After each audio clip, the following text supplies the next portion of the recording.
What's up, good people? Welcome back to Couch Conversations. Welcome back to my channel. 2 years ago today, March 22nd, 2023, was one of the worst days of my life, and I'm here to talk about how life has been since that day, right after the intro.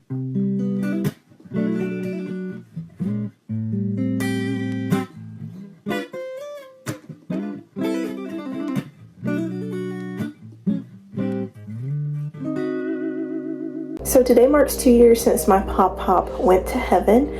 His last day of life was sincerely one of the worst days of mine. As you guys can see, there's blue. We have a blue wall today in honor of PopPop. That was his favorite color. I remember waking up this day 2 years ago, getting ready for school, and actually going on a field trip and trying to have a normal day and, all that stuff.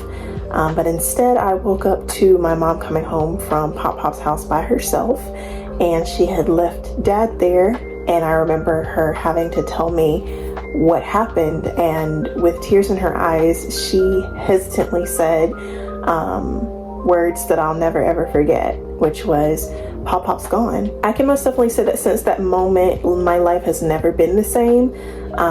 In this moment, 2 years is too long. 16 years is too short, but yet it is still so beautiful to love someone so much that you will wait literally an entire lifetime just to see them again. This second year without PopPop feels like a joke still, somewhat to me, and a dream. I feel like I'm still waiting on PopPop to come home from preaching out of town somewhere so that I can go see him. And there's nothing like this shift from subconscious to conscious understanding and just this unfulfilled desire that will take a lifetime, literally, to manifest. This second year has had a lot of milestones that PopPop has missed, such as being an inductee of Spanish Honor Society, becoming Pep Club president for my senior year, my 18th birthday, my last homecoming, prom next weekend, a week from today, and sadly my graduation. And also he missed me winning Hall of Fame. These past few weeks have just felt empty, like something's missing, and I know it's my PopPop. And these past 2 years have just felt like this long overdue life dump. PopPop was very passionate about the things that were going on in my world. He always strived to be a part one way or another. I was his princess, and he was my hero and one of my loudest cheerleaders. And in these moments, these very monumental moments, the silence does get loud. I can say that since March 22nd, 2023, there hasn't been a day I haven't thought about my PopPop. Never ever. I could never forget him. Like I said, he's my hero, one of my loudest and biggest cheerleaders, biggest fans.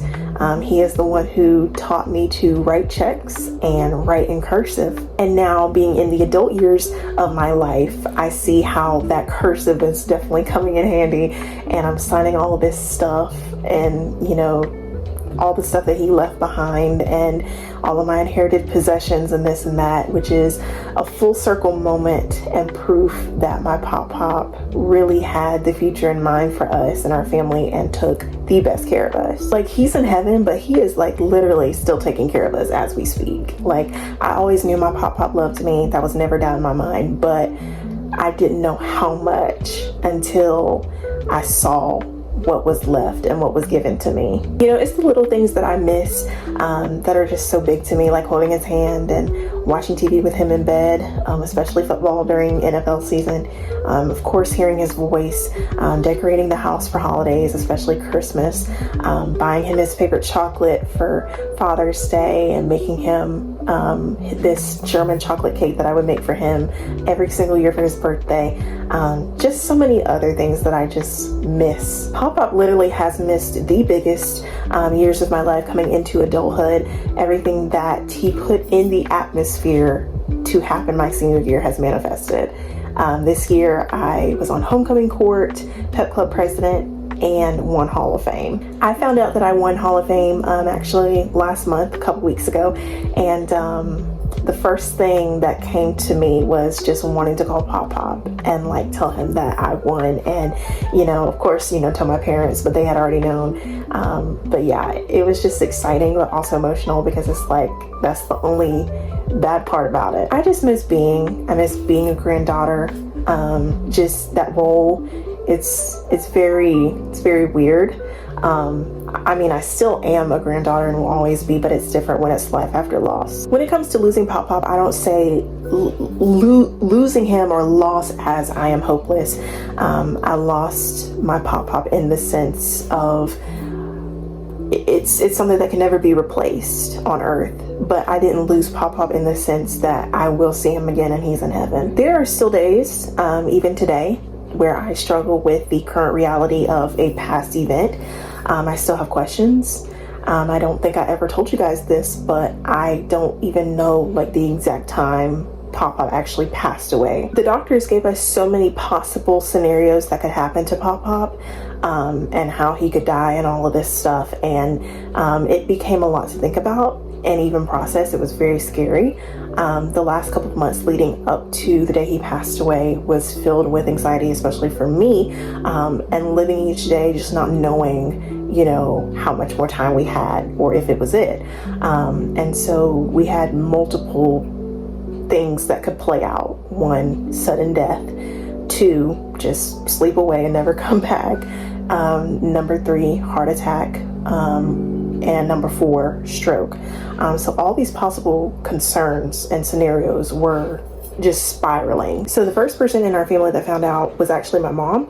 And then she just told my dad, hey, we need to just go over to your dad's house. And so my dad actually found out when he got there, and saw the police cars and everything.